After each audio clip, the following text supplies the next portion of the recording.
अस्सलाम वालेकुम व्यूअर्स। आज जो मैं आपके साथ डिस्कस करने वाली हूँ बहुत ही हॉट टॉपिक है, या कह लें मेरे लिए बहुत इम्पोर्टेंट है। As a teacher I believe कि पेरेंट्स को इसकी नो हाउ या अवेयरनेस होनी चाहिए कि how to deal with a child.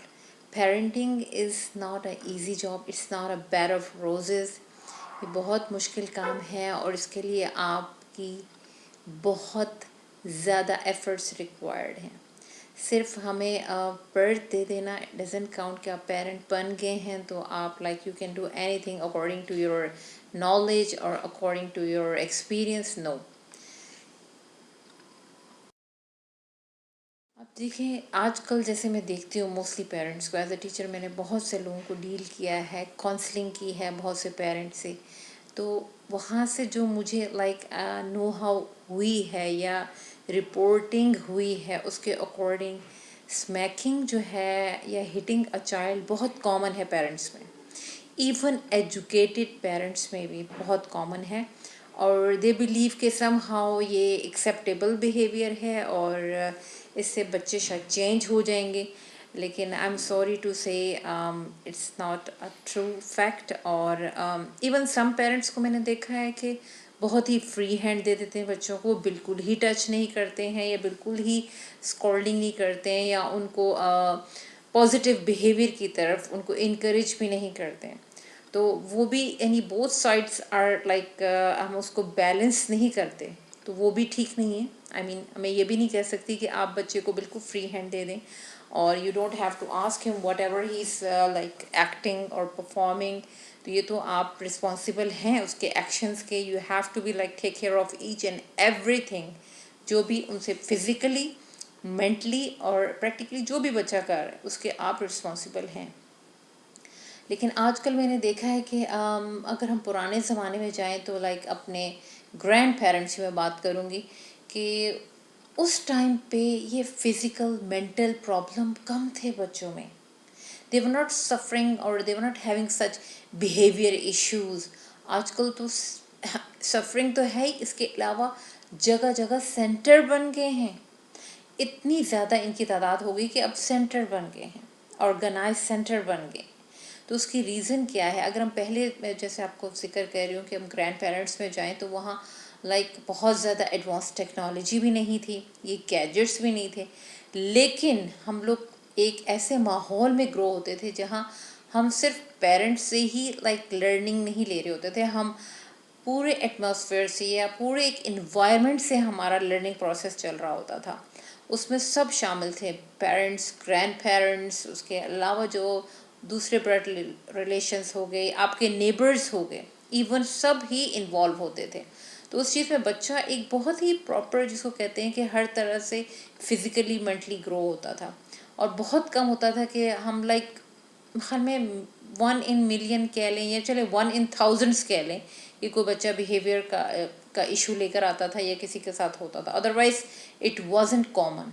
लेकिन आजकल बच्चों के पास लाइक ना खेलने का टाइम है, अब यकीन करें गैजेट्स हैं, रिमोट कंट्रोलिंग है, बस ये प्ले स्टेशन पे लगे होते हैं बच्चे और उसी में उनका ज़्यादा टाइम गुजरता है। और इवन पेरेंट्स के पास भी बच्चों के लिए टाइम नहीं है ड्यू टू एनी रीज़न। मैं ये नहीं कहूँगी कि जॉब वाले, इवन जो हाउस मेकिंग लेडीज़ हैं उनके पास भी नहीं होता टाइम। जॉब वाले भी लाइक उस तरह से है कि they are coping with financial crisis. So I don't believe कि ये सब चीज़ें पहले भी थी। डेफिनेटली आपको इन सब चीज़ों को कैसे साथ लेके चलना है, थोड़ी सी टैक्टिस हैं, मेथडोलॉजीज़ हैं, या आप कह लें कुछ ऐसी चीज़ें जो हमें अडॉप्ट करनी चाहिए। एंड आई बिलीव कि अगर हम इंस्टीट्यूट बना दें शादी से पहले कि लाइक लड़का लड़की, ब्राइड एंड ग्रूम, थोड़ा सा पहले से वाकई ग्रूमिंग उनकी हो जाए कि as a parent, as a husband wife आपने कैसे चलना है, तो आई थिंक इन चीज़ों से वो काफ़ी कुछ सीख भी सकते हैं और आगे वो उसको अप्लाई भी कर सकते हैं। अब देखिए, आजकल जो जैसे मैंने बताया कि गैजेट्स और ऊपर से कोविड-19 ने रही सही कमी तो इसने पूरी कर दी है, ठीक है। तो पेरेंट्स भी फ्रस्ट्रेटेड हैं, बच्चे भी फ्रस्ट्रेटेड है, they don't have like physical exhaustion नहीं हो रही उनकी, फिजिकल एक्टिविटीज़ कम से कम हो गई हैं, बल्कि अब तो लाइक अगर मैं कपल ऑफ ईयर्स बैक देखूं फ्रॉम लास्ट 2 ईयर्स तो बिल्कुल भी नहीं हुई होगी, क्योंकि आपको पता है कर्फ्यू था, रिस्ट्रिक्शंस थी, आपको अलाउड नहीं था कि आप पार्क में जाएं या कहीं भी लाइक विज़िट करें, तो उसकी वजह से भी शायद ये चीज़ें ज़्यादा जिसको कहते हैं कि ट्रिगर कर गई हैं, वरना अदरवाइज हैं प्रॉब्लम्स फिर भी अभी भी बहुत से पेरेंट्स इसके अलावा भी बिसाइड दिस भी हम फेस कर रहे थे, लेकिन बिकॉज ऑफ कोविड-19 ये चीज़ें ट्रिगर कर गई, ये इश्यूज ये सिकनेस ट्रिगर कर गई। ठीक है, हम समझते हैं कि लाइक मोस्टली लोग ये समझते हैं कि अगर आप स्मैकिंग करेंगे, बच्चों को हिट करेंगे, तो शायद इससे उनके अंदर चेंजेस आ जाएंगे, उनके बिहेवियर चेंज हो जाएगा, जबकि ऐसा नहीं है। एविडेंस इसका कोई हमें नहीं मिलता, बल्कि मैंने जहाँ तक नोटिस किया है कि बच्चे अगेंस्ट ही होते हैं। कुछ बच्चे अगर उसको एक्सप्रेस नहीं भी करते अपने एंगर को, लेकिन from inside they are like frustrated, वो डिप्रेशन में चले जाते हैं, या वो आप कह लें कि उनके अंदर लैक ऑफ कॉन्फिडेंस आ जाता है। और दूसरी तरफ अगर देखें, जो बच्चे बहुत ज़्यादा एक्सप्रेसिव या आउटस्पोकन होते हैं, वो वायलेंस में चले जाते हैं, दे starting behaving the same way. अगर आप उनके साथ स्मैकिंग या हिटिंग करेंगे तो दे विल एक्ट और दे विल शाउट और दे विल येल, क्योंकि हमें रूट कॉज नहीं पता होती। जैसे मैंने कुछ दिन पहले ही एक जगह एक बुक में पढ़ा था, उसमें इसी तरह बता रहे थे कि एक बच्चा था, वो like she was I think 3+ ना, तो वो स्टेयर्स के ऊपर जैसे जा रही थी, ये सारी कैरेक्टर बिल्डिंग से रेलिवेंट वो स्टोरी थी। उसमें इन्होंने बताया कि she was eating ice cream and her mother was like calling her again and again, don't go up stairs, don't go to your room, तो वहाँ नहीं ये करना, वो मतलब she was like calling again and again, but she was completely ignoring and she was eating ice cream and she kept going on, वो stairs पे चलती गई and she was calling and she was completely ignoring her। तो उसके बाद हमें एक clear हुआ, जो साइकेट्रिस्ट है, चाइल्ड साइकेट्रिस्ट, वो ये कहते हैं कि बच्चे को उस वक्त तक ये चीज़ डेवलप ही नहीं हुई थी कि लाइक ऑर्डर क्या है या इंस्ट्रक्शंस को फॉलो किस तरह करना है प्रॉपर्ली। मतलब उसके लिए मेन जो उसकी आप कह लें मोटर स्किल के हिसाब से या मेंटल हेल्थ के हिसाब से या मेंटल डेवलपमेंट के हिसाब से अगर हम देखें, तो उसकी सिर्फ वो चीज़ डेवलप हुई थी कि लाइक उसने आइसक्रीम खानी है, how to eat ice cream, and it's like one of the child's favorite thing, and she was like eating and she kept ignoring what mother is saying, that's not that important। मतलब उसके लिए उस वक्त important ये था कि उसने ice cream खानी है, और जहाँ she was going on and she was like I told you कि स्टेयर्स के ऊपर चल मतलब स्टेप लेती जा रही थी, and she was ignoring the mother. तो मदर को बाद में ये फील हो कि maybe she is not respecting me any more, and she took her to the child specialist और you can say child psychiatrist. तो उसके बाद डिस्कशन के बाद ये पता चला कि बच्चे की आप कहते हैं ना, जैसे बच्चे के आस्ते से जब न्यू बॉर्न होता है स्टोरिंग शुरू हो जाती है, इसी तरह उसके दिमाग में अभी ये चीज़ स्टोर ही नहीं हुई, उसको उसने इस चीज़ को रियलाइज़ ही नहीं किया है कि ये ऑर्डर फॉलोइंग क्या होता है, किस हद तक होता है, कब करना होता है। मतलब ये अभी उनका डेवलप ही नहीं हुआ था ब्रेन इस हद तक कि वो इस चीज़ को एक्सेप्ट कर सकें। तो फिर आस्ता आस्ता क्या होता है, parents keep on shouting, keep on calling them, do this and do that, don't do this, don't do that. और वो फिर आस्ता आस्ता क्या होता है कि बच्चे चूँकि साउंड से तो ऑब्वियसली इफेक्ट तो हो रहे होते हैं, उनको साउंड्स तो आ रही होती है येलिंग की, तो दे यूजुअली ये जैसे ये बच्चा ही कर रहा है, आप देख रहे हैं कि वो अपने कानों में उंगलियां दे देते हैं जस्ट टू इग्नोर देम, कि उनकी आवाज़ ना आए। देख के आप यकीन करें, जो वो काम कर रहे हैं they will keep on doing until ये कि पेरेंट्स उनको स्मैकिंग कर दें या हिटिंग कर दें, कि शायद वो फिर थोड़ी देर के लिए रुक जाएंगे, लेकिन later on they will follow same thing. इससे ये होता है कि आपके रिलेशन ख़राब होना शुरू हो जाते हैं। बच्चे आपने देखो कि जो बहुत गोद में होते हैं या बहुत या इन्फेंट एज में होते हैं, उस वक्त पेरेंट्स के साथ बहुत अटैचमेंट होती है, पेरेंट्स भी उसके साथ लाइक हगिंग, किसिंग, और इतनी स्ट्रॉन्ग बॉन्डिंग, और ओ प्यार से बुला रहे, बच्चा दौड़ा आ रहा है, और मतलब लाइक उस वक्त पेरेंट्स भी उनकी बहुत सी नेगेटिव बातों को इग्नोर कर देते हैं। लेकिन जैसे जैसे वो ग्रो होते हैं, लाइक 1 ईयर क्रॉस करते हैं, पेरेंट्स की लाइक एक्सपेक्टेशंस इतनी हाई हो जाती है कि बच्चा सब कुछ फॉलो करे, whatever they are asking, if he is like listening to them, if he has started speaking to them, so it means he can do everything. जबकि ऐसा नहीं है। हर डेवलपमेंट की एक स्टेज होती है, जब तक वो स्टेज में नहीं आएंगे दे वोंट फॉलो यू। सो उसमें ये होता है कि फिर आस्ता आस्ता बच्चों के साथ जो रिलेशन, जो बॉन्डिंग बनी होती है वो टूटना शुरू हो जाती है, और फिर आस्ता आस्ता फिर बच्चे अवॉइड करना शुरू करते हैं, एज आई टोल्ड यू, कि वो आपकी बात को इग्नोर करेंगे। अगर if you keep on yelling, वो अपने लाइक कानों में उंगली दे देंगे कि वो आपकी आवाज़ भी ना सुन सकें, और आस्ता आस्ता वो आपसे शेयर करना भी चीज़ें छोड़ देंगे। इसके बाद ये होता है कि यूजुअली पेरेंट्स इसलिए करते हैं कि चूँकि उनके साथ बचपन में ऐसा हुआ है, उनकी मदर से उनको हिट करके या स्कोल्डिंग करके सिखाई होती हैं चीज़ें कि ऐसे बैठना है, ऐसे करना है, ऐसे खाना है। तो दे बिलीव कि अगर मतलब उनके साथ हुआ है तो this is the proper way. But अगर आपके साथ ऐसा हुआ, इट डजेंट मीन कि it is a proper way. Please keep in mind. हम लोग अक्सर ऐसा सोचते हैं। मैं जैसे अपने बचपन में सोचती हूँ, मेरे साथ कई चीज़ें ऐसी हुई हैं जो मैं आपको आगे चल के बयान करूँगी, जो आई बिलीव कि वो मेरे साथ अच्छा नहीं हुआ था। तो I won't repeat the same thing with my child honestly. मतलब she was like I was punish for something, okay. लेकिन अगर मैं वही चीज़ अपने बच्चों के साथ करूँ कि उनको भी उस तरह से उस चीज़ या बैड हैबिट से रोकने के लिए, तो it means I am following what was done with me, the bad things which I felt that time bad, और मैं उस वक्त अनॉय फील किया मैंने, या उस वक्त मैं डरी हूँ, या उस चीज़ को मैंने अच्छा फील नहीं किया, वही एक्सपीरियंस मैं बच्चों को दूँ, नो। अब दूसरी चीज़, एक जो बच्चे सीखते, मैंने बताया ना, बच्चा हर चीज़ ही कॉपीज, वो कॉपी करता है। तो इसका मतलब आप उसको ये फैक्ट बता रहे हैं, आप एक्सप्लॉइट कर रहे हैं बच्चे के साथ, शाउटिंग्स और स्किमिंग और यू कैन लाइक स्मैकिंग करके या स्कॉल्डिंग करके उसको आप ना एक्सप्लॉइट कर रहे हैं। उसको ये बता रहे हैं कि जब वो बड़ा है वो छोटे के साथ कुछ भी कर सकता है। उनके दिमाग में, जो आपको मैंने बताया ना, डेवलपमेंट हो रही है तो उनके ब्रेन की, तो उनके ब्रेन में अब ये डेवलप हो रहा है कि जो बड़ा है वो छोटे के साथ कुछ भी कर सकता है, because he knows better. Usually except parents कहते हैं कि I am the elder one, I am the parent, so you don't know, I know what I know, you don't know.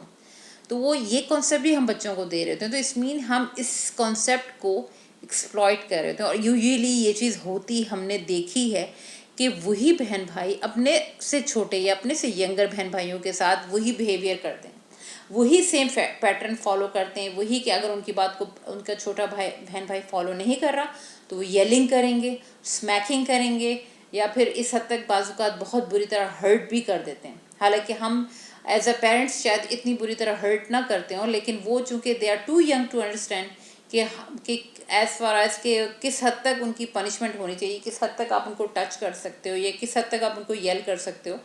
तो मे बी कि वो इस चीज़ को बहुत जिसको कह रहे हैं कि बुरे तरीके से इसको दोबारा से रिपीट करेंगे या फॉलो करेंगे। सो कीप इन माइंड कि आप जैसा करेंगे बच्चे वही आपके यंगर बच्चों के साथ करेंगे। और मैंने जैसा कि बताया कि ये चीज़ें स्मैकिंग और हिटिंग किसी भी तरीक़े से मुनासिब नहीं है।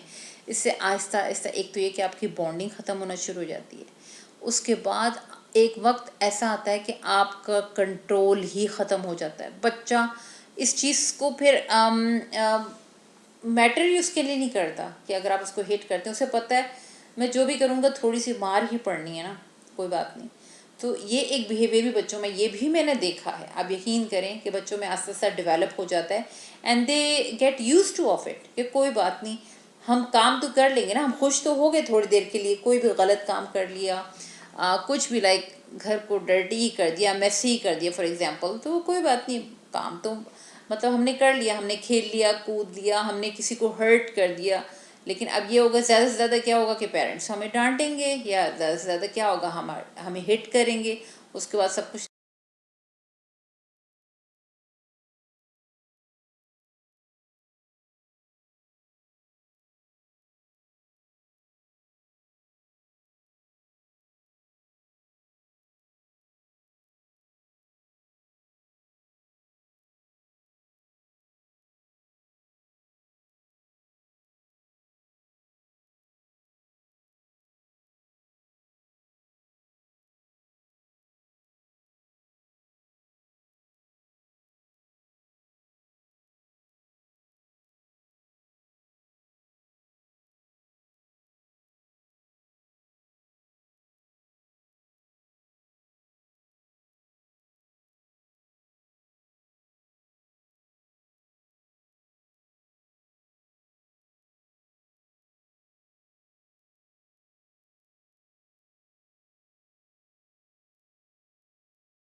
और दूसरा, जैसे मैं आपको सारी चीज़ें जो भी अब तक बता चुकी हूँ, यही शो करती हैं कि you are a role model for a child. आप जो बिहेव कर रहे हैं वो बच्चों के लिए रोल मॉडलिंग है, like they will act the way you did और यू आर डूइंग। सो आप जो गुस्सा या स्कोल्डिंग या जो भी बाद लोग बैड नेम्स भी कॉल करते हैं, okay, they have different, like हर एक का अपना अपना वो होता है। और समटाइम्स आप सिर्फ शाउटिंग और येलिंग में ही आई थिंक वो भी बच्चों के लिए एक इंसल्टिंग ही बिहेवियर होता है। तो आप रोल मॉडल, अगर आप इनको यही चीज़ें सिखाएंगे तो आगे वो भी यही चीज़ें लेकर चलेंगे। अगर आपके पेरेंट्स ने आपके साथ ऐसा किया है, इट डज़ंट मीन कि आप भी उनके साथ ऐसा करके उनको ग्रो करें या उनकी जिसको कहते हैं रेस करें, राइट। उनको रेस करना है अगर आपने एक प्रॉपर तरीके से, just keep in mind, educate your self, control your anger. और अगर आपके कुछ इश्यूज हैं तो उसमें बच्चों का कोई कसूर नहीं है। They are not cause of those issues. ये आपके इश्यूज हैं, आपके प्रॉब्लम्स हैं, ओके, ये आपने सॉल्व करने। हाउ, ये इसीलिए मैं कह रही हूँ कि मैं ये समझती हूँ कि आजकल, मैं तो बहुत लाइक 10 years बैक मेरे दिमाग में ये प्लान आया था, लेकिन अनफॉर्चुनेटली अभी तक मैं इस पर कुछ कर नहीं सकी हूँ प्रैक्टिकली। बट आई बिलीव के some other day, maybe in future, near future, शायद मुझे अल्लाह ताला इतनी अपॉर्चुनिटी दे, कुछ इस तरह का हो कि मैं फाइनेंशियली स्ट्रांग हूँ, तो I need to open such institute कि जहाँ पर ब्राइड एंड ग्रूम की एक लाइक ग्रूमिंग क्लासेस हों, उनकी एक कहते हैं ना मेंटली और फिजिकली उनको डेवलप करें कि आगे चल के उन्होंने जो भी क्राइसिस या अच्छी चीज़ें या बुरी जो भी चीज़ें फेस करनी है, how to cope with, how to handle them properly. जो कहते हैं जिसको इस तरीके से हैंडल करें कि वो एक पॉजिटिव प्रोडक्शन की सूरत में हो, यानी आप जो भी एक्ट करें उसका जो रिजल्ट है वो पॉजिटिव होना चाहिए, प्रोडक्टिव होना चाहिए, ना कि नेगेटिव हो या in that would lead to आपको, जैसे मैंने बताया, मेंटल सिकनेस और फिजिकल सिकनेस में चला जाए। उससे पहले पहले अगर इनकी थोड़ी सी ग्रूमिंग करके बच्चों की शादियां की जाएँ तो मे बी कि बहुत से हम इस तरह के जो प्रॉब्लम्स फेस कर रहे हैं या बच्चों के साथ, वो मे बी ना हो, मे बी पेरेंट्स ये सब चीज़ें कम से कम फेस करें। तो इसके लिए हमें अपने आप को एजुकेट करना है सबसे पहले। इन केस के अगर इस तरह के इंस्टीट्यूट नहीं भी हैं तो आप बुक्स से भी बहुत है, अब तो इंटरनेट पे दुनिया जहान की चीज़ें आपको मिल जाती हैं। आप यू ट्राई टू लर्न कि आपने आगे क्या क्या फेस करना है, उसको आप कैसे पॉजिटिव तरीके से, और कौन कौन से सोल्यूशंस हैं। अगर प्रॉब्लम्स आ सकते हैं, कोई भी मतलब कॉमन प्रॉब्लम्स तो आ सकते हैं, आप एटलीस्ट उनकी ही स्टडी कर लें, उनको ही अपनी ज़िंदगी में अप्लाई करके देखें कि इस तरह की सिचुएशन होगी तो आप उसको कैसे हैंडल करेंगे। तो आपका जो टॉपिक है, I think it is clear to you कि स्मैकिंग और hitting is not effective, okay, it's not productive. ये बहुत अच्छी चीज़ नहीं है, it doesn't leave a positive sign. ये कोई अच्छी अलामात नहीं बच्चों पर, ना ही उनके असरात अच्छे हैं, ना ही उनके रिज़ल्ट अच्छे हैं, और ना ही आगे चल के बच्चे अच्छी तरह ग्रो हो सकते हैं, या जिसको कहें कि जो मेंटली और जिसको कहते हैं हेल्दी हो मेंटली एंड फिज़िकली। तो उसके लिए ये चीज़ें आपको थोड़ी सी अपने आप को एजुकेट करनी होंगी। बाकी सोल्यूशंस मैं आपको उसके बताऊंगी, मैंने बता दिया। आप अभी जो रीजंस मैंने बताइए कि स्मैकिंग से क्या क्या हो सकता है, how to avoid such things, उसके लिए मेरे पास कुछ सोल्यूशंस हैं। मैंने काफ़ी स्टडी की है, उसके बाद से मैंने ये वीडियो बनाई ताकि काफ़ी लोगों को इससे हेल्प हो जाए। और इंशाल्लाह नेक्स्ट वीडियो में मैं आपको